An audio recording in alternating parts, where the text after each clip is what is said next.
Guten Tag. Ja. Wir sind Nestor und wir kommen auf Schweden. Ja, das stimmt. Yeah, that's what you said, Nestor. I think you just played the very first show ever outside of Sweden, right? Yeah. So- I was going to say das stimmt. But that's correct. First show outside of Sweden. Yeah. So how do you feel? Is your heart beating? And Well, what do you say, guys? Yeah, it was Great Yeah. audience.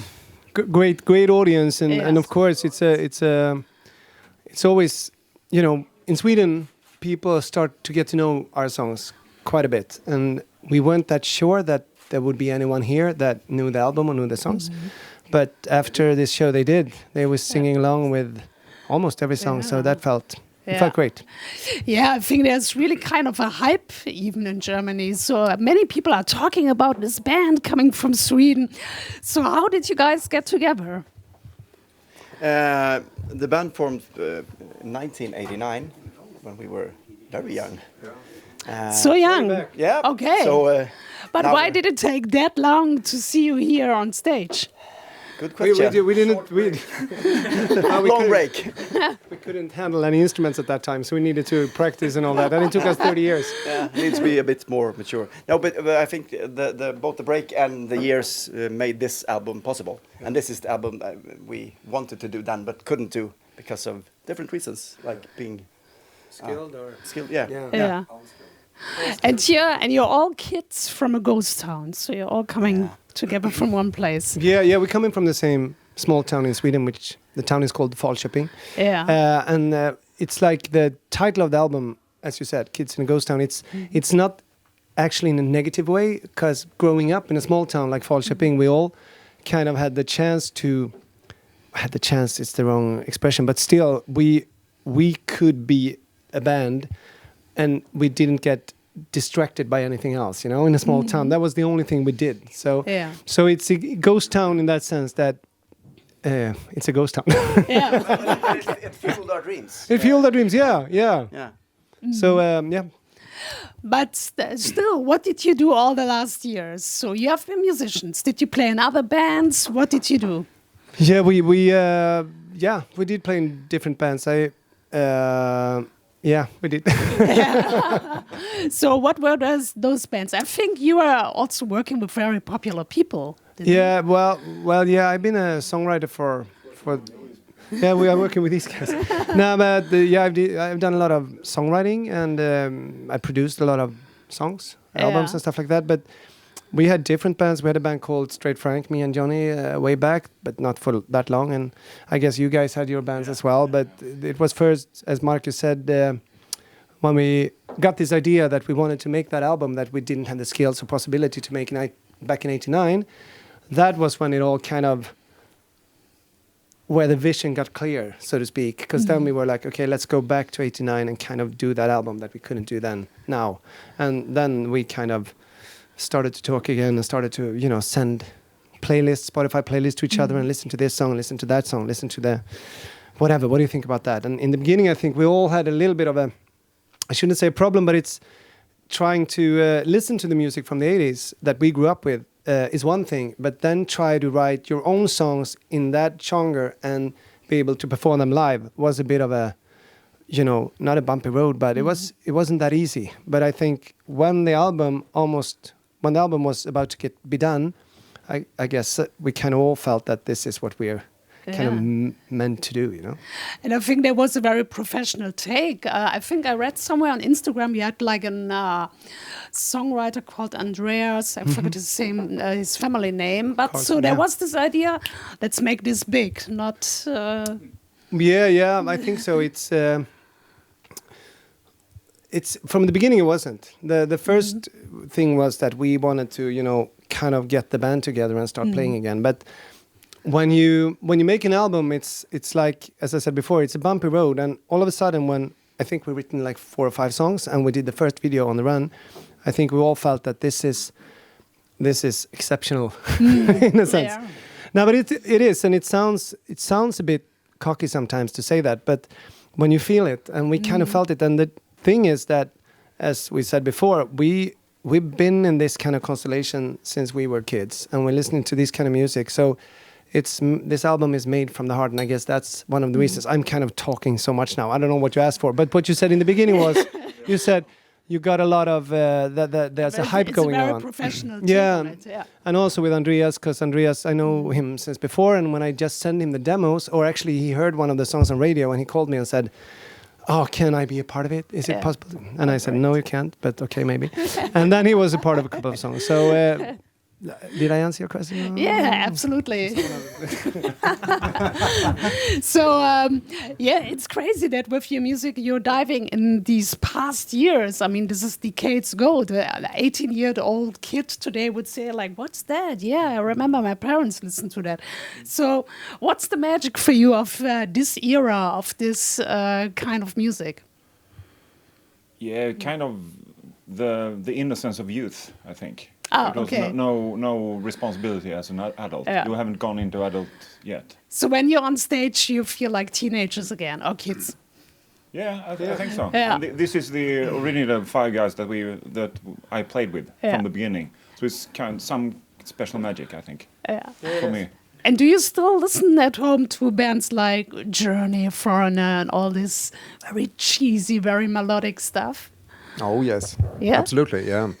But I think we've all been through the whole catalog of bands since we were kids, and so we have like both in the genre of like hard rock and heavy metal, or older bands like Black Sabbath and AC/DC, Judas Priest, Kiss, everything. But of course, this kind of music is more into the bands of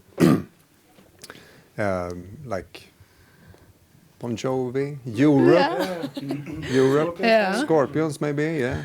Yeah. And, It's like, it feels a bit like It it feels like, as Johnny said, we kind of went through all kinds of music, and then we just went back to what we started listening to. So I guess that, the full circle, so to speak. And also to find the feeling, the highs and lows you got from that music when you grew up and were the kid without the responsibility, and the late summer nights driving to the lake and feeling that feeling again, and both good feelings and hard feelings. Growing up is not easy. And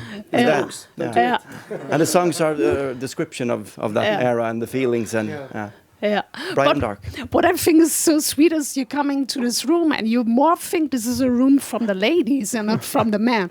So did you, from the beginning, think so? It also has to look good. It doesn't only have to sound good. It has, we need a good look. Yeah, definitely. Of course we need a good one. Yeah, we need it. Mela, do you want to look at that guy? Do you want to answer that question? No, but I think it's important. When you asked earlier if we, were your plans to make it big? I think, yes, the plans were in a sense, even though we didn't think that it was going to be big or eventually it's going to be big. But for us, it's not like we don't want to, if the music sounds great, we also have to look great. The videos has to be great. The Instagram has to be great.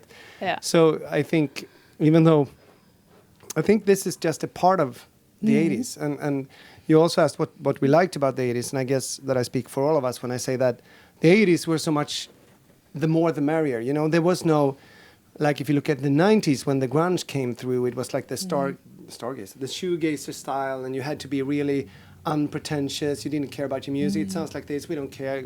While the 80s were like super, I shouldn't say forced, but almost cynical in one sense. Yeah.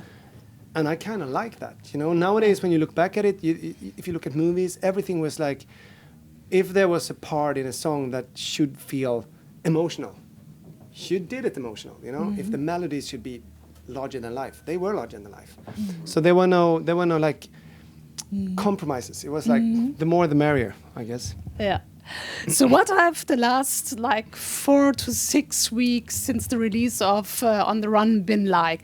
I know from the fan or journalist side, there was really this little thing growing. I remember seeing a posting on Facebook from a friend of mine posting your video and being like, okay, let's check this out. And I was like, oh, that's so good. And then I could see more people were posting it. So did you in the morning check out and see, we have more Facebook friends, and I get emails maybe from business people. So how were these weeks for you? it's been intense and extremely great. Yeah, fun, rewarding, and all the things you say about Facebook, and see all the comments where people actually have been touched by the music and tell us how they've been touched and what they feel and how they relate to the stuff we relate to. That's like amazing reward. And I said there was we got the not the same but a little bit similar question a couple of weeks back, and someone said like, how does it feel when everyone says that it's so great and it's so great? And I was like, first you're really humble, we still are, and thankful.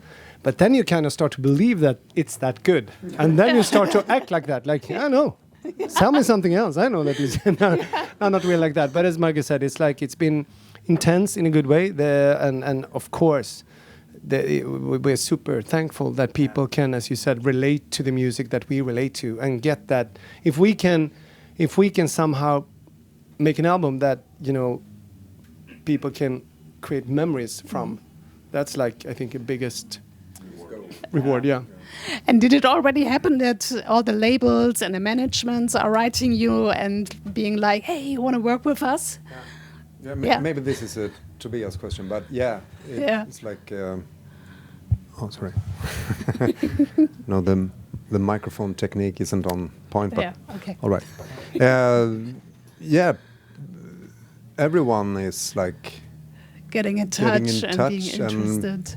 See where we are and what we think, and we got a lot of offers, like deals, but we're not sure yet. I think the most important thing, even though that's also very flattering that labels calls up and management and all that, but for us it's like, as we started off by saying, is that we created this back in '89, and for us, of course, we need to.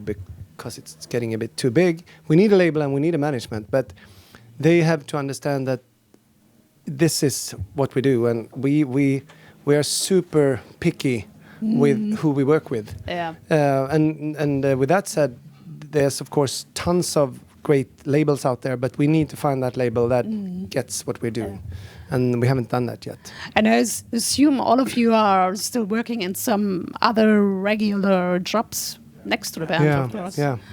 So you have to manage these two worlds. So that's also a little bit how we deal with that. So what will the future bring? What are your plans for next year? Hoping that Corona will not kick in too much. Yeah. That's a Mala question. Yeah, I think we're going back to Sweden and create new songs maybe, and we're planning for more gigs and tour in December and February, and then we're going for some festivals next summer. Okay, so December next year and February next year? This December. This year. Yeah. Yeah. Okay, that's so soon. So soon. What are your plans for Germany? So when can a German audience see you again? Hopefully soon. We, as we have said, we love Germany. It was a great crowd. So amazing crowd. Germany, bring it on. So tell us where to be and when, and we'll be there. Yeah. Very good. So if Corona goes away during hopefully the next month, it's a big chance to see you guys at some festivals in Germany next summer. We really hope so. Would be great. Sounds good. I'm looking forward to it. Thank you very much. Thank you. Thank you.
like the back of my head.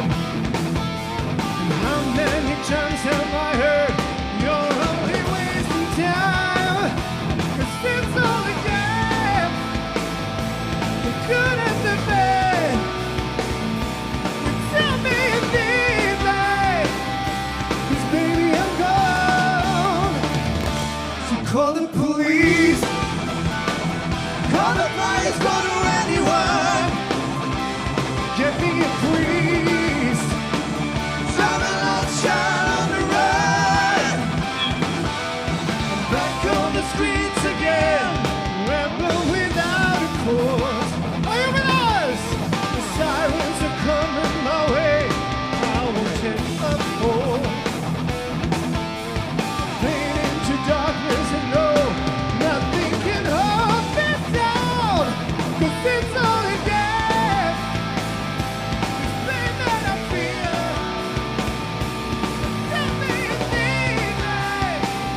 I'm going to say, come on, call the police, call the flyers, call anyone. You'll get me a priest, burn my last child on the run. There's still on the knees, all the doctor on the messages.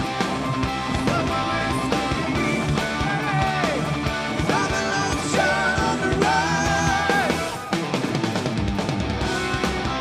Ooh, baby, I needed to get you off my mind. Oh!